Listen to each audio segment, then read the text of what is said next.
Real Virginia is proudly produced by the Virginia Farm Bureau Federation. Since 1926, Farm Bureau has been working to preserve Virginia farms and our rural heritage. Visit our website at vafb.com. Hello everyone and welcome to Real Virginia, a show about Virginia agriculture and the people who produce the wonderful local products we enjoy. Brought to you by the Virginia Farm Bureau. Farmers and food banks are facing some of the same challenges this year. If you grow tomatoes, you might try this professional trick to support the plants. And we visit Clarke County for our regular County Agricultural Close-Up feature.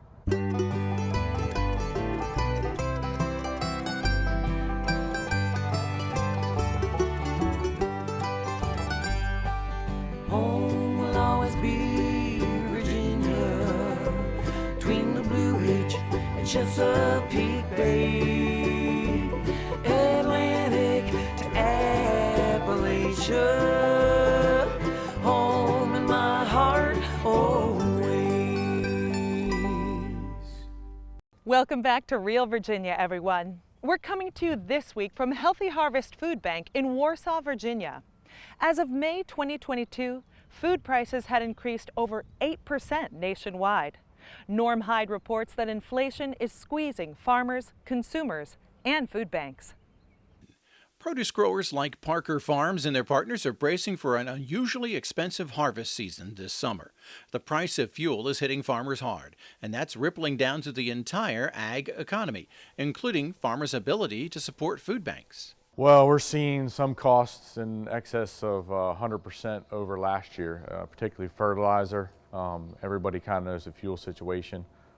Diesel doesn't get quite the press that gas does, but that's actually even gone up even more than gas has. So those are two huge input costs on the farm for us. The Parker family has been growing fresh produce for 40 years and has donated to food banks since the beginning. Joe Parker says it's been gratifying for him and his family. We were involved in the food bank because of the excess product in the field that we saw go into the waste. My family got involved in gleaning. That was the first big push that we did. But then as we started shipping a lot more product, we just had distressed product or product that was rejected, couldn't be used by the customer, and we started donating that product to the food banks. The high price of fuel is hurting consumers as well. At the Healthy Harvest Food Bank in Warsaw, the number of clients has gone up 5% since February. Normally, their 2-box trucks are constantly on the road delivering to food pantries in a 6-county region. We deliver everything. We have 30 pantries in this area. So the fuel is one of our challenges right now.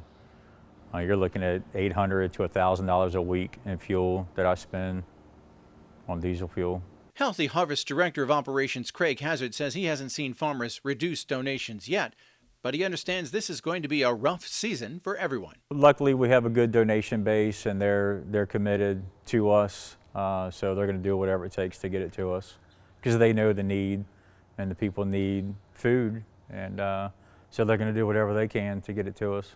This is a national problem, according to the executive director of Virginia's statewide network of food banks. Like a lot of the families we serve, we're dealing with higher costs for everything. Price of fuel is up, which makes the price of food go up. We're looking at food prices increasing well over 8%. Some staple grocery items are even as high as 20% higher than they were a year ago.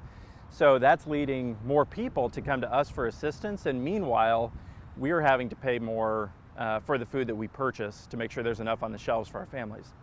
While food donations from individual consumers are always a vital part of their supply, Oliver says food banks are more like wholesale warehouses. As such, they depend on large donations from the U.S. Department of Agriculture, grocery chains, and food manufacturers for most of their staple goods. The rest of their supplies are purchased with donated dollars. As federal dollars for pandemic relief decline and costs rise, it's a tough situation. We distributed 165 million pounds of food last year. So again, every little bit helps.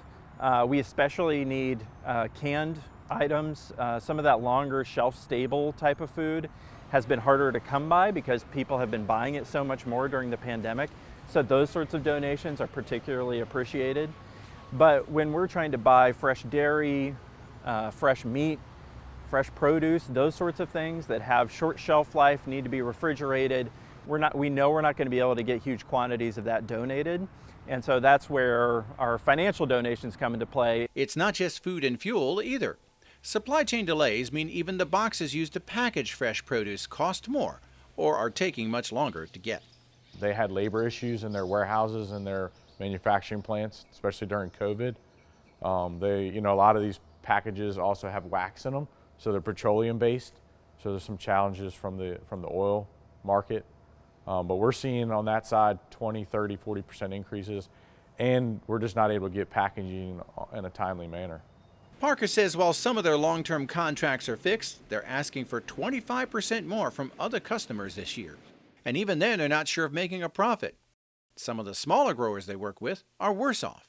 We're looking at cutting back acreage if we can't get the price for it. We even have some growers that we work with that are talking about completely getting out of the business. Financial challenges are nothing new for farmers and food banks. There have been lean years before, and there'll be more in the future. We really benefit from the generosity of farmers in Virginia, really throughout the country, who see the importance of what we do and want to give back. But they're facing uncertainty like the rest of us. And so as we continue to be in an unstable environment, they may not be in a position to donate or give quite as much as they were before. So that's certainly a concern as well. We're still going to try to glean. We still want to help them or get that distressed or rejected product to them. I think the biggest component of that is it makes it harder from a logistics or trucking or freight standpoint to justify moving product to them because it's so expensive to truck it. And while food donations are always welcome, food banks say when expenses are high, they could really use more financial donations to serve hungry Virginians. Donations are key, whether it's money or a food product. We're going to make sure it's used the correct way. It's going to go to the people that need it. While inflation is hurting everyone, fortunately, farmers and food banks have a strong partnership based on feeding their customers no matter what. In Westmoreland County, Virginia, I'm Norm Hyde reporting.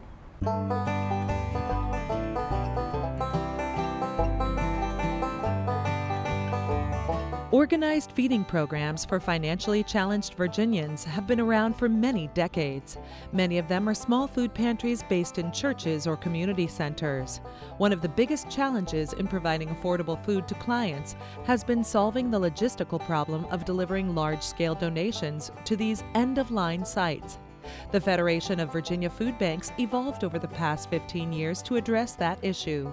Today, it represents 7 regional food bank warehouses and networks, serving all of Virginia and the greater Washington region. The organization coordinates major fundraising and warehouse deliveries for their clients. Hi, today we're going to be talking about how to trellis your tomatoes from the ground up. Please stay tuned. Hi, I'm Bill McDonald, a cattleman in Montgomery County, Virginia. A new Census of Agriculture will be mailed out this fall, and it's your chance to be counted because your farm counts. If you're an ag producer who did not receive a 2017 census and you don't currently receive other USDA surveys, please sign up by going to the website on your screen. The Census of Agriculture is your voice, your future, and your opportunity. If you raise tomatoes, you know that supporting the plants is vital to their success. Chris Mullins with Virginia Cooperative Extension shows us how some commercial growers do it, from the ground up.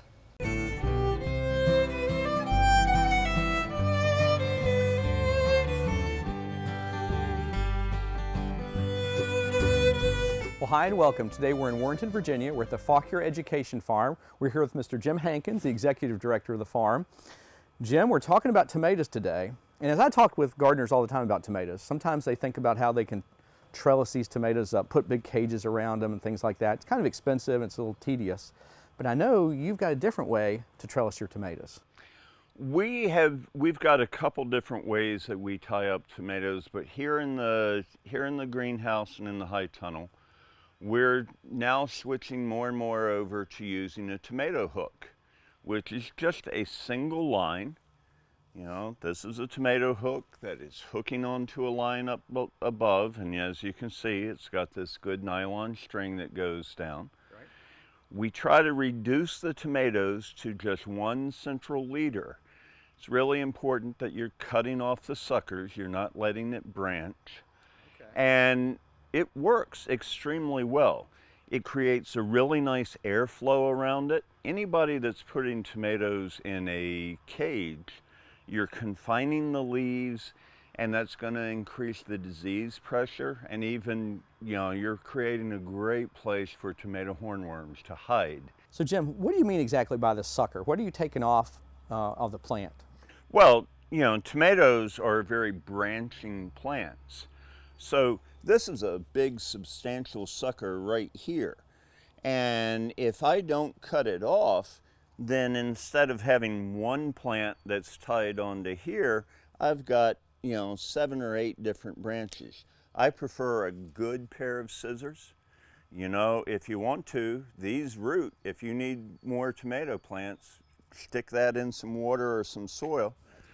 Once you've got the suckers off, and there's a little one right here, you're not cutting off where the fruit are.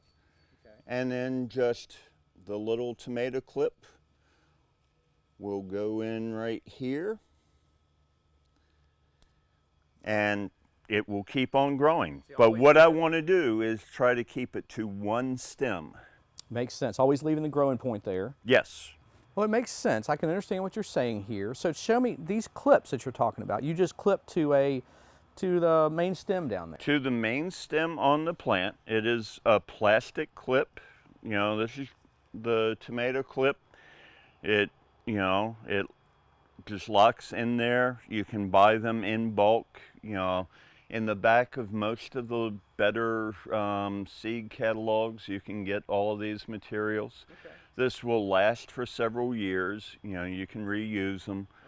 Okay. And how often do you put them on here? Is it just one at the bottom and then one at the top? You start one at the bottom, and there at first it is about every foot or so. Just like with a Florida weave, as you get a little bit higher, you could go up to maybe 18 inches. And then just another clip and keep it onto the line. And these are indeterminate varieties of tomatoes. Yes. They just keep growing. They will actually go all the way up, and that's a lovely thing about a tomato hook because there's extra line up there. I can let out another wrap and move the tomato hook over so that it is literally growing diagonally. Oh, wow, wow. So that, by August when you come in here, instead of these lines being straight up and down, they'll be 10 feet tall tomatoes, but they're growing diagonally. So if somebody had 4 or 5 plants in their backyard, could they do the same type of string system? Really, really easily. The one thing you're going to need are 2 good rigid uprights, to support all of the weight. If you just stick a little pole in the ground, it's going to, so it needs to, think of it like putting up a clothesline. Now the line across the top, you're going to need a good metal cable. We literally do have clothesline material up there, but it is a covered, a plastic covered metal cable, because this is going to support a lot of weight. Each one of these plants can easily have 10 or 15 pounds of tomatoes. We expect big things from these tomato plants. I think you'll do well. They look great right now. Well, thanks. Well, Jim, thank you for letting us come out today and talk about how you trellis tomatoes. Always a pleasure. Well, for more information how you can trellis your tomatoes, contact your local county extension office and talk to a master gardener. For From the Ground Up, I'm Chris Mullins. We'll see you next time. From the Ground Up is presented with the generous advice and assistance of Virginia Cooperative Extension. Visit their website at ext.vt.edu. Hi, coming up on Heart of the Home, a refreshing cucumber salad. Stay with us. And now, a sneak peek into a day in the life of a Virginia dairy cow. They get their day started. They have some lunch. Get some exercise.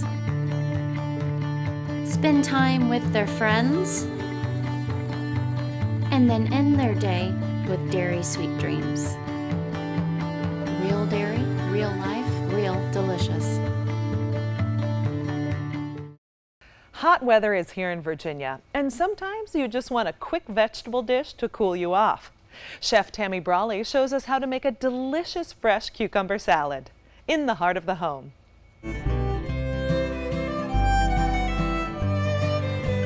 Hi, I'm Chef Tammy Brawley from the Green Kitchen. Welcome to Heart of the Home. Today we're going to show you guys a refreshing cucumber salad. Cucumbers are in season right now and nothing tastes better. What we have done is we have sliced some cucumbers here. You want to peel them. The peel can be a little bit bitter. You want to peel them and then you want to slice them. I like to slice mine on the diagonal, a little bit of a bias cut. And then you want to sprinkle them with salt and you want to let them rest in a colander for about a half an hour. Then you want to come back with a paper towel after they've drained in a colander. You just want to kind of dry them off a little bit. You don't want to introduce a whole lot more water into your dressing that you're going to make. So they're going to rest on the side here while we make our dressing. What we have got is some kosher salt. We're going to do about a half a tablespoon here. Kosher, kind of just a coarse ground salt is what you're looking for. A sea salt is okay, but you don't want to use as much because it can be very salty in taste. Then we want a half a tablespoon, of sesame seed. You can purchase these in some Oriental markets that are already toasted. If you buy them in your regular grocery store, you want to toast them. You can put them in a warm pan on the oven. Just watch them because they will get away from you pretty quickly. So I've got about a half a tablespoon there. I like to actually add black sesame seeds as well because I just feel like it gives it a little bit more personality. So we're going to add a little bit of black sesame as well. And then we want some rice vinegar. We want about 1 tablespoon or so of that.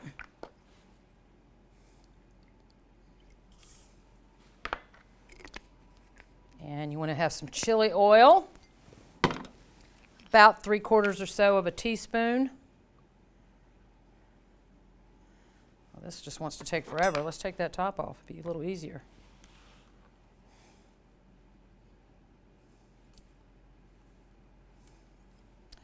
All right. Then you want some crushed red pepper. How much? Well, do you like it spicy or you don't like it spicy? I personally like mine spicy. So we'll do about 1/4 of a teaspoon there. If you're not a spicy fan, you can certainly omit that. There's no reason not to. And then we want about 1/8 or so teaspoon of sugar. So there you have it, a nice dressing that we're going to mix together with a whisk.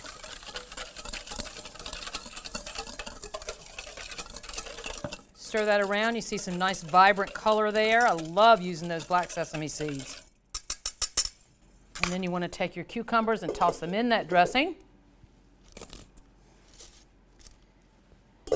Don't skip the step of draining the cucumbers once you've coated them with salt, because the salt will bring out a lot of water in cucumbers. You're going to toss those cucumber slices around in this.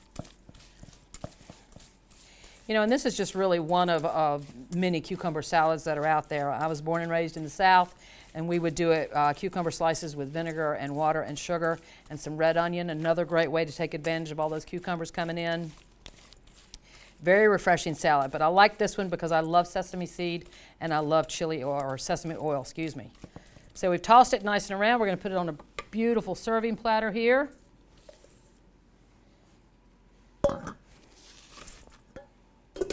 And there you have it, a cucumber salad with sesame seeds, sesame oil, a little bit of sugar, and crushed red pepper. Join us next time on Heart of the Home. Recipes from the Heart of the Home can be found on the Virginia Farm Bureau website at vafb.com/recipes, as well as on Chef Tammy Brawley's website at greenkitchenrichmond.com.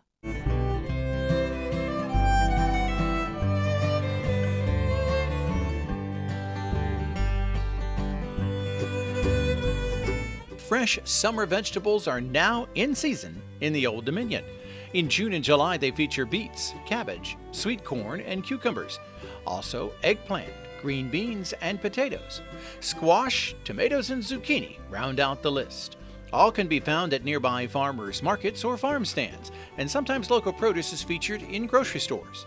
To find your local produce source, visit the Virginia Department of Agriculture and Consumer Services' newly updated website, virginiagrown.com.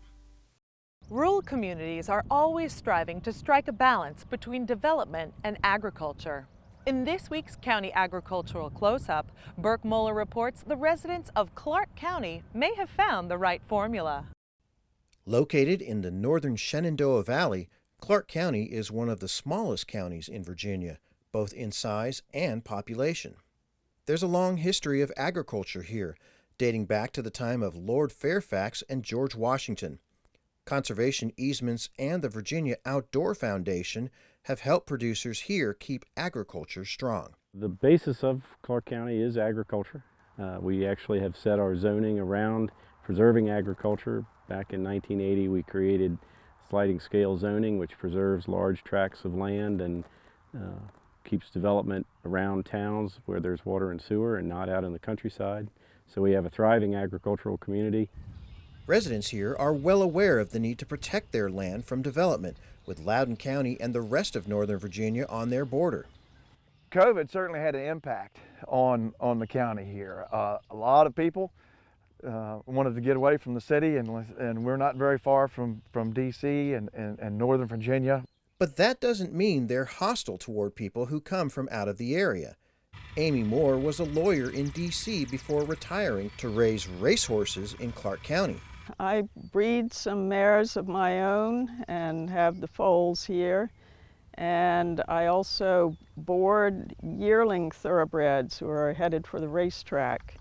And I'm currently leasing stalls to a trainer who is training 2-year-old thoroughbreds for the racetrack.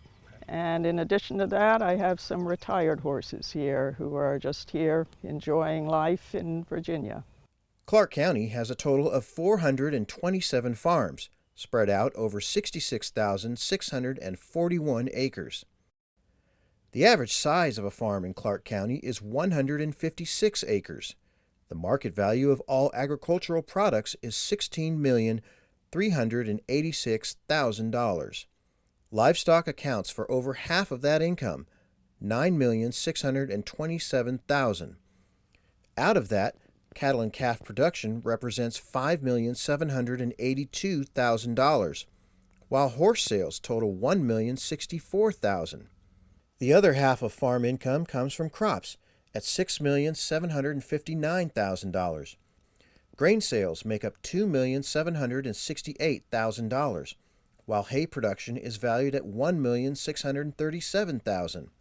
Nurseries, greenhouses, and floriculture are worth $1,222,000.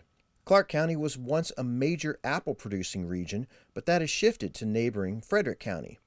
Agritourism is also becoming an important part of Clarke County's economy.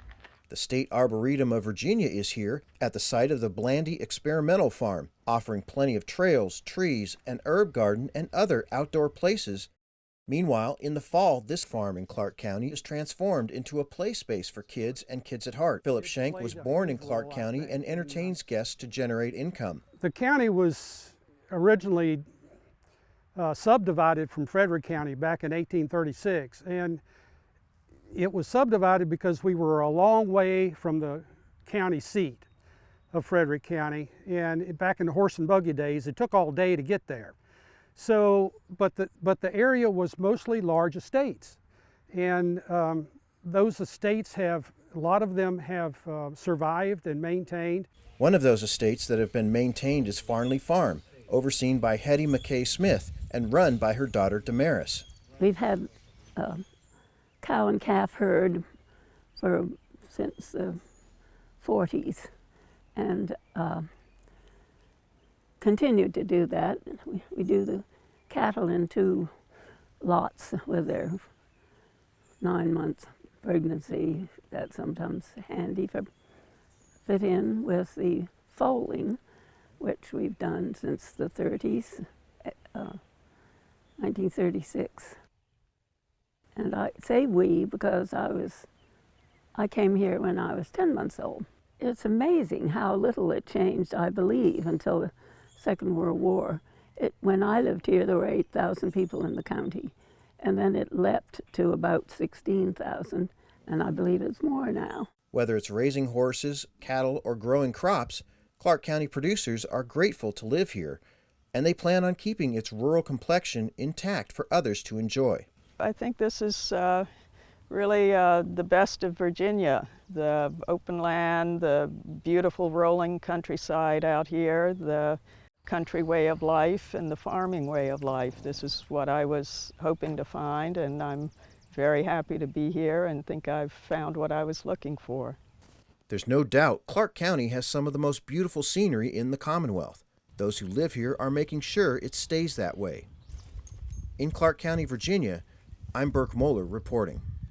We're so glad you could join us this week to celebrate all the bounty Virginia has to offer. From the kitchen to your home and garden to our beautiful wide open spaces, we are proud to say that this is Real Virginia. For everyone from the Virginia Farm Bureau, thanks for watching. Make it a great week.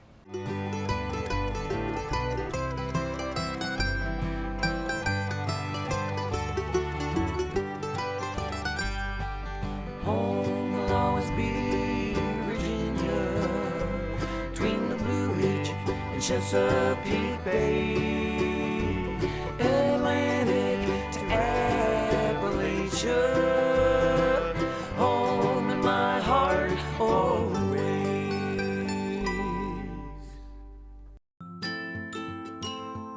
We have 37 parks across the Commonwealth.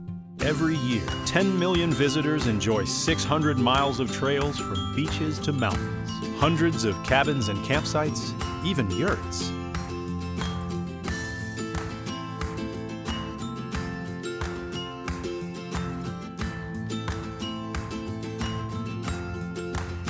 We are Virginia State Parks.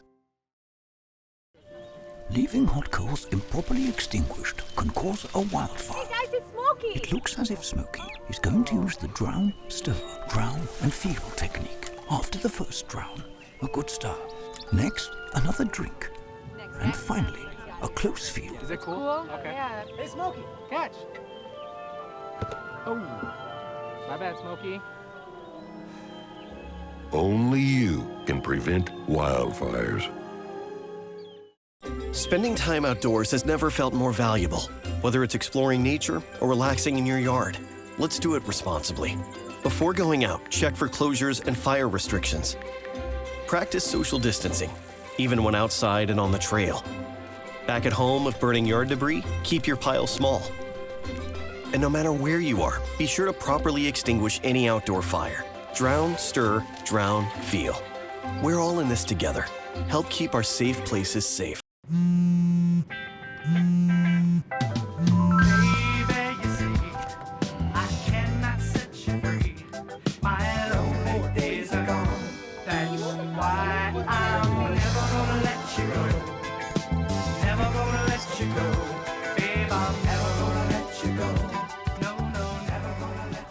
Here you go. Thank you. Thank you.